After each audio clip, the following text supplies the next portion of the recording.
Hi hello ನಮಸ್ತೆ ಎಲ್ರಿಗೂ welcome back to my channel. ಯಾರಿಗೆಲ್ಲ ಹೇರ್ ಫಾಲ್ ಇರ್ತೈತಿ ಅಥವಾ ಡ್ಯಾಂಡ್ರಫ್ ಜಾಸ್ತಿ ಇರ್ತೈತಿ ಅಂಥವ್ರಿಗೆ ಈ ಒಂದು ಹೇರ್ ಪ್ಯಾಕ್ ಬೆಸ್ಟ್ ಅಂತ ಹೇಳ್ಬೋದು. ನಾನು ಇವತ್ತು ಸಿಂಪಲ್ ಆ್ಯಂಡ್ ಅಷ್ಟೇ ಎಫೆಕ್ಟಿವ್ ಆಗಿರುವಂಥ ಒಂದು ಹೇರ್ ಪ್ಯಾಕನ್ನು ಶೇರ್ ಮಾಡತ್ತೀನಿ. ಇದು ಯಾರಿಗೆಲ್ಲ ಪ್ರಿಮೇಚೂರ್ ಹೇರ್ ಗ್ರೈನ್ ಪ್ರಾಬ್ಲಮ್ ಇರ್ತೈತಿ ಅಂತ ಎಂಡ್ವರೆಗೂ ಈ ವಿಡಿಯೋನ ಸ್ಕಿಪ್ ಮಾಡಿದೆ ನೋಡಿರಿ. ಇನ್ ಕೇಸ್ ಈ ವಿಡಿಯೋ ಇಷ್ಟ ಆದರೆ ಪ್ಲೀಸ್ ಒಂದು ಲೈಕ್ ಮಾಡಿರಿ. ಮೊದಲಿಗೆ ಹೇರ್ ಪ್ಯಾಕನ್ನು ಮಾಡ್ಕೊಳ್ಳೋದಕ್ಕೆ ಮೊದಲಿಗೆ ಒಂದು 2 ಸ್ಪೂನಷ್ಟು ನಾವಿಲ್ಲಿ ಮೆಂತ್ಯನ, ಆಮೇಲೆ ಒಂದು 2 ಸ್ಪೂನಷ್ಟು ಹೆಸರು ಕಾಳನ್ನ ಈ ರೀತಿ ಓವರ್ನೈಟ್ ನೆನೆಸ್ಕೋಬೇಕು. ಇದಕ್ಕೆ ನಾನು ಇಲ್ಲಿ ಸ್ವಲ್ಪ ಒಣ ಕೊಬ್ಬರಿನೂ ಕೂಡ ಇದ್ರೊಳಗೆ ಹಾಕಿ ನೆನೆಸಿ ಇಟ್ಕೊಂಡಿದ್ನಿ. ಇದನ್ನು ನಿಮ್ಮ ಹೇರ್ ಲೆಂತ್ಗೆ ಎಷ್ಟು ಬೇಕೋ ಅಷ್ಟು ಮೆಂತ್ಯ ಕಾಳನ್ನ ನೀವು ಬಳಸಬೇಕು. ಇದಕ್ಕೆ ಒಣಗಿರುವಂಥ ಸ್ವಲ್ಪ ಕರಿಬೇವನ್ನ ಈ ರೀತಿ ನೆನೆಸಿ ಇಟ್ಕೋಬೇಕು. ಆಮೇಲೆ ಒಂದು 8ರಿಂದ 10ರಷ್ಟು ಲವಂಗನ ಇದನ್ನು ಓವರ್ನೈಟ್ ನೆನೆಸಿ ಇಟ್ಕೋಬೇಕು.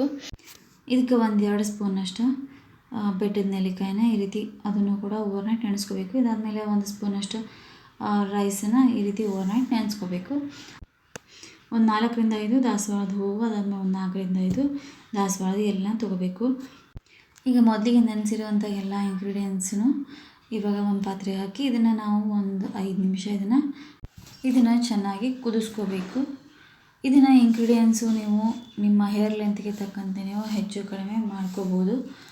ಇಲ್ಲಿ ನಾವು ಲವಂಗನ ಬಳಸಿರೋದ್ರಿಂದ ಇದು ಆ್ಯಂಟಿ ಆಕ್ಸಿಡೆಂಟ್ಸ್ ರಿಚ್ ಇರೋದ್ರಿಂದ ಇದು ನಮ್ಮ ಸ್ಕ್ಯಾಲ್ಪ್ ಒಳಗೆ ಬ್ಲಡ್ ಸರ್ಕ್ಯುಲೇಷನನ್ನು ಇಂಪ್ರೂವ್ ಮಾಡೋದಕ್ಕೆ ಇದು ಹೆಲ್ಪ್ ಮಾಡ್ತೈತಿ. ಇದರಿಂದ ನಮಗೆ ನ್ಯೂ ಹೇರ್ ಗ್ರೋತ್ ಪ್ರಮೋಟ್ ಆಗೋದಕ್ಕೆ ಕೂಡ ಹೆಲ್ಪ್ ಆಗ್ತೈತಿ. ಯಾರಿಗೆಲ್ಲ dandruff problem, premature hair greying problem ಇರ್ತೈತಿ ಅಂಥವ್ರಿಗೆ ಹೇರ್ ರೂಟಿಂದನೇ ಸ್ಟ್ರಾಂಗ್ ಆಗೋದಕ್ಕೆ ಇದು ಹೆಲ್ಪ್ ಮಾಡ್ತೈತಿ. ಇದು ನಮ್ಮ ಬ್ಲಡ್ ಸರ್ಕ್ಯುಲೇಷನನ್ನು ಇಂಪ್ರೂವ್ ಮಾಡೋದ್ರಿಂದ ನಮ್ಮ ಮೆಲನಿನ್ ಪ್ರೊಡಕ್ಷನ್ ಕೂಡ ಜಾಸ್ತಿ ಆಗ್ತೈತಿ. ಇದು ನ್ಯಾಚುರಲ್ ಕಂಡೀಷ್ನರ್ ಆಗಿ ವರ್ಕ್ ಮಾಡೋದ್ರಿಂದ ಇದು ನಮ್ಮ ಕೂದಲಿಗೆ ಎಕ್ಸ್ಟ್ರಾ ಶೈನಿಂಗ್ ಕೊಡೋದಕ್ಕೆ ಇದು ಹೆಲ್ಪ್ ಮಾಡ್ತೈತಿ. ಇದು ನ್ಯಾಚುರಲ್ ಕಂಡೀಷ್ನರ್ ಆಗಿ ಕೂಡ ವರ್ಕ್ ಮಾಡ್ತೈತಿ. ಇದು ನಮ್ಮ ಸ್ಕ್ಯಾಲ್ಪನ್ನ ಹೆಲ್ದಿಯಾಗಿಡೋದಕ್ಕೆ ಹೆಲ್ಪ್ ಮಾಡ್ತೈತಿ. ಲವಂಗದೊಳಗೆ ಕಾಪರ್ ಅಂಶ ಜಾಸ್ತಿ ಇರೋದ್ರಿಂದ ಇದು ನಮ್ಮ ಕೂದಲಿನ ನ್ಯಾಚುರಲ್ ಕಲರನ್ನು ಡಾರ್ಕ್ ಮಾಡೋದಕ್ಕೆ ಇದು ಹೆಲ್ಪ್ ಮಾಡ್ತೈತಿ.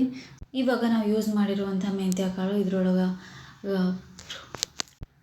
ಇದು ಪ್ರೋಟೀನ್, ಐರನ್ ಮತ್ತು ನಿಕೋಟಿನಿಕ್ ಆ್ಯಸಿಡ್ ಇರೋ ಕಂಟೆಂಟ್ ಜಾಸ್ತಿ ಇರೋದ್ರಿಂದ ಇದು ಹೇರ್ ಫಾಲ್ಗಾಗಿರ್ಬೋದು ಅಥವಾ ಡ್ಯಾಂಡ್ರಫ್ಗಾಗಿರ್ಬೋದು, ಯಾರಿಗೆಲ್ಲ ಹೇರ್ ಲಾಸ್ ಪ್ರಾಬ್ಲಮ್ ಇರ್ತೈತಿ, ಬಾಲ್ಡ್ನೆಸ್ ಪ್ರಾಬ್ಲಮ್ ಇರ್ತೈತಿ ಅಂಥವ್ರಿಗೂ ಇದು ಬೆಸ್ಟಾಗಿ ವರ್ಕ್ ಆಗ್ತೈತಿ. ಇದನ್ನು ನಾವು ಹೇರ್ ಟೋನರ್ ಆಗಿನೂ ಕೂಡ ಬಳಸ್ಬೋದು. ಇದನ್ನು ನಾವು ಅರ್ಧದಷ್ಟು ಲಿಕ್ವಿಡನ್ನು ನಾನು ಇಲ್ಲಿ ತೆಗೆದಿಟ್ಕೊಂಡು ಇದನ್ನು ನಾವು ಒಂದು ಕಂಟೈನರ್ಗೆ ಹಾಕಿ ಇದನ್ನು ನಾವು ಡೈಲಿ ಟೋನರ್ ಆಗಿ ಕೂಡ ಯೂಸ್ ಮಾಡ್ಬೋದು. ಇದು ಅಷ್ಟು ಕಾನ್ಸಂಟ್ರೇಟೆಡ್ ಆಗಿರ್ತೈತಿ. ಸೊ ಇದನ್ನು ನಾವು ಇದು ಅಷ್ಟೇ ಎಫೆಕ್ಟಿವ್ ಆಗಿ ಕೂಡ ವರ್ಕ್ ಆಗ್ತೈತಿ. ಸೊ ಇದನ್ನು ನೀವು ಡೈಲಿ ಯೂಸ್ ಮಾಡ್ಬೋದು. ಇನ್ನು ಉಳಿದಿರುವಂಥದ್ದು ನಾವು ಬೇಯಿಸಿಟ್ಕೊಂಡಿರೋದು ಇದು ಸ್ವಲ್ಪ ಕೂಲ್ ಆದಮೇಲೆ ಇದನ್ನು ಒಂದು ಮಿಕ್ಸರ್ ಜಾರಿಗೆ ಹಾಕಿ ಇವಾಗ ಇದಕ್ಕೆ ನಾವು ಒಂದು 4ರಿಂದ 5 ಬಿಳಿ ದಾಸವಾಳ, ಅದಾದಮೇಲೆ ಒಂದು 4ರಿಂದ 5 ಅದರದ್ದು ಬಿಳಿ ದಾಸವಾಳದ ಎಲೆ, ಅದಾದಮೇಲೆ ಇದಕ್ಕೆ ನಾವು ತೆಗೆದಿಟ್ಕೊಂಡಿರೋಂಥ ಆಲೋವೆರಾ ಜೆಲ್ನ ಹಾಕಬೇಕು. ಇದಕ್ಕೆ ಬೇಕು ಅಂತಂದ್ರೆ ಕೆಂಪು ದಾಸವಾಳನ ಕೂಡ ಬಳಸ್ಬೋದು, ಇಲ್ಲ ಅಂತಂದರೆ ಈ ರೀತಿ ಬಿಳಿ ದಾಸವಾಳನ ಕೂಡ ಬಳಸ್ಕೋಬೋದು. ಇದಕ್ಕೆ ಒಂದು ಸ್ವಲ್ಪ ನಾವು ನೆನೆಸಿಟ್ಕೊಂಡಿರುವಂಥ ಕೊಬ್ಬರಿನ ಅದನ್ನು ಸಣ್ಣದಾಗಿ ಕಟ್ ಮಾಡಿ ಹಾಕೋಬೇಕು. ನಾವು ಕೊಬ್ಬರಿ ಹಾಕೋದ್ರಿಂದ ಇದು ಕೂದಲಿನ ಬುಡದಿಂದ ನಮ್ಮ ಮಾಯಿಶ್ಚರೈಸ್ ಆಗಿರೋದಕ್ಕೆ ಇದು ಹೆಲ್ಪ್ ಮಾಡ್ತೈತಿ. ಇದು ಒಂದು ಕೂದಲಿಗೆ ಬೆಸ್ಟ್ ಪ್ರೋಟೀನ್ ಅಂತಲೇ ಹೇಳ್ಬೋದು. ಇದು ನಮ್ಮ ಪ್ರತಿಯೊಂದು ಕೂದಲನ್ನ ಸ್ಟ್ರೆಂತನ್ನು ಕಾಪಾಡೋದಕ್ಕೆ ಇದು ಹೆಲ್ಪ್ ಮಾಡ್ತೈತಿ ಮತ್ತು ಎಕ್ಸ್ಟ್ರಾ ಶೈನನ್ನು ಕೊಡೋದಕ್ಕೆ ಇದು ಹೆಲ್ಪ್ ಮಾಡ್ತೈತಿ. ಇದು ಹೇರ್ ಗ್ರೋತ್ಗಾಗಿರ್ಬೋದು ಅಥವಾ ಹೇರ್ ಲಾಸ್ ಪ್ರಾಬ್ಲಮ್ ಇದ್ದವ್ರಿಗೆ, ಆಮೇಲೆ ಡ್ಯಾಂಡ್ರಫನ್ನು ಕಡಿಮೆ ಮಾಡೋದಕ್ಕೆ ಇದು ಹೆಲ್ಪ್ ಮಾಡ್ತೈತಿ. ಯಾರಿಗೆಲ್ಲ ಫ್ರಿಝಿ ಹೇರ್ ಪ್ರಾಬ್ಲಮ್ ಇರ್ತೈತಿ ಅಂಥವ್ರಿಗೆ ಇದು ಬೆಸ್ಟಾಗಿ ವರ್ಕ್ ಆಗ್ತೈತಿ. ಇದು ಕೂದಲಿನ ಡ್ರೈನೆಸ್ಸನ್ನು ಕಡಿಮೆ ಮಾಡಿ ಯಾರೆಲ್ಲ ಟ್ಯಾಕ್ಲಿಂಗ್ ಇಶ್ಯೂಸ್ ಇರ್ತೈತಿ ಅದನ್ನು ಕೂಡ ಇದು ಕಡಿಮೆ ಮಾಡ್ತೈತಿ. ಇದಕ್ಕೆ ನಾವು ರೈಸನ್ನು ಬಳಸಿರೋದ್ರಿಂದ ಇದು ನಮ್ಮ ಕೂದಲಿನ ಎಲಾಸ್ಟಿಸಿಟಿಯನ್ನು ಜಾಸ್ತಿ ಮಾಡೋದಕ್ಕೆ ಇದು ಹೆಲ್ಪ್ ಮಾಡ್ತೈತಿ. ಕೂದಲಿನ ರೂಟಿಂದನೇ ಇದು ಸ್ಟ್ರಾಂಗ್ ಆಗೋದಕ್ಕೆ ಕೂಡ ಹೆಲ್ಪ್ ಮಾಡ್ತೈತಿ. ಇದು ಹೇರ್ ಬ್ರೇಕೇಜ್ ಮತ್ತು ಸ್ಪ್ಲಿಟ್ ಎಂಡ್ಸನ್ನು ಕಡಿಮೆ ಮಾಡೋದಕ್ಕೆ ಇದು ಹೆಲ್ಪ್ ಮಾಡ್ತೈತಿ. ಹೇರ್ ರೀಗ್ರೋತ್ ಆಗೋದಕ್ಕೆ ಇದು ರೈಸ್ ವಾಟರ್ ಬೆಸ್ಟ್ ಅಂತ ಹೇಳ್ಬೋದು. ಯಾರಿಗೆಲ್ಲ ಹೇರ್ ಲಾಸ್ ಪ್ರಾಬ್ಲಮ್ ಇರ್ತೈತಿ, ಹೇರ್ ರೀಗ್ರೋತ್ ಪ್ರಾಬ್ಲಮ್ ಇರ್ತೈತಿ ಅಂಥವ್ರಿಗೆ ಇದು ಬೆಸ್ಟಾಗಿ ವರ್ಕ್ ಆಗ್ತೈತಿ. ಇದು ಹೇರ್ ಕ್ಯೂಟಿಕಲ್ಸನ್ನು ಸ್ಮೂತ್ ಮಾಡಿ ಅದನ್ನು ಈಸಿಯಾಗಿ ನಾವು ಹೇರ್ನ ಡಿಟ್ಯಾಂಗಲ್ ಮಾಡೋದಕ್ಕೂ ಕೂಡ ಹೆಲ್ಪ್ ಮಾಡ್ತೈತಿ.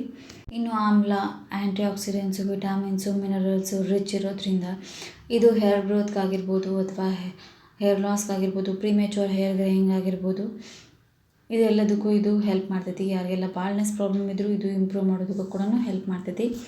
ಇನ್ನು ಅಲೋವೆರಾನ ಯೂಸ್ ಮಾಡೋದ್ರಿಂದ ಇದರೊಳಗೆ ವಿಟಾಮಿನ್ ಎ, ಸಿ, ಇ ಮತ್ತು B12 ಇರೋದ್ರಿಂದ ಇದು ಡ್ಯಾಂಡ್ರಫ್ ಆಗಿರ್ಬೋದು, ಇಚಿ ಸ್ಕ್ಯಾಲ್ಪ್ ಆಗಿರ್ಬೋದು, ಎಕ್ಸೆಸ್ ಸೆಬಮನ್ನು ಕ್ಲೆನ್ಸಿಂಗ್ ಮಾಡೋದಕ್ಕೂ ಕೂಡ ಇದು ಹೆಲ್ಪ್ ಮಾಡ್ತೈತಿ. ಇದು ನ್ಯಾಚುರಲ್ ಕಂಡೀಷ್ನರ್ ಆಗಿ ವರ್ಕ್ ಆಗ್ತೈತಿ. ಇದರಿಂದ ಹೇರ್ ಬ್ರೇಕೇಜಸ್ ಆಗೋದು ಕೂಡ ಕಡಿಮೆ ಆಗ್ತೈತಿ. ಸ್ಪ್ಲಿಟ್ ಎಂಡ್ಸ್ ಕೂಡ ಇದರಿಂದ ಕಡಿಮೆ ಆಗ್ತೈತಿ. ಈ ರೀತಿ ಹೇರ್ ಪ್ಯಾಕ್ನ ಇದನ್ನು ರೂಟ್ಸ್ಗೆ ಮೇನ್ ಕಾನ್ಸಂಟ್ರೇಟ್ ಮಾಡಿ ನಾವು ರೂಟ್ಸಿಂದನೂ ಟಿಪ್ವರೆಗೂ ಚೆನ್ನಾಗಿ ಇದನ್ನು ಅಪ್ಲೈ ಮಾಡ್ಕೋಬೇಕು. ಮೇನ್ ರೂಟ್ಸ್ಗೆ ಫಸ್ಟು ಇಲ್ಲಿ ಹೆಸರು ಕಾಳನ್ನು ಬಳಸಿರೋದ್ರಿಂದ ಇದು ಪ್ರೋಟೀನ್ ರಿಚ್ ಇರೋದ್ರಿಂದ ಇದು ನಮ್ಮ ಕೂದಲಿನ ಬೆಳವಣಿಗೆಗೆ ಇದು ಪ್ರೋಟೀನನ್ನು ಪ್ರೊವೈಡ್ ಮಾಡೋದಕ್ಕೂ ಕೂಡ ಹೆಲ್ಪ್ ಮಾಡಿ. ಇದು ಸ್ಕ್ಯಾಲ್ಪನ್ನು ಕ್ಲೀನ್ ಆ್ಯಂಡ್ ಹೆಲ್ದಿ ಆಗಿಡೋದಕ್ಕೂ ಕೂಡ ಹೆಲ್ಪ್ ಮಾಡ್ತೈತಿ. ಇದನ್ನು ಆ್ಯಸ್ ಅ ಶ್ಯಾಂಪೂ ಆಗಿ ಕೂಡ ಯೂಸ್ ಮಾಡ್ತಾರೆ. ಇದು ಐರನ್, ಕಾಪರ್, ಜಿಂಕ್, ಫೋಲೇಟ್ ಅಂಶ ಜಾಸ್ತಿ ಇದ್ದು ಇದು ಹೇರ್ ಗ್ರೋತ್ಗೆ ಇದು ಹೆಲ್ಪ್ ಆಗ್ತೈತಿ.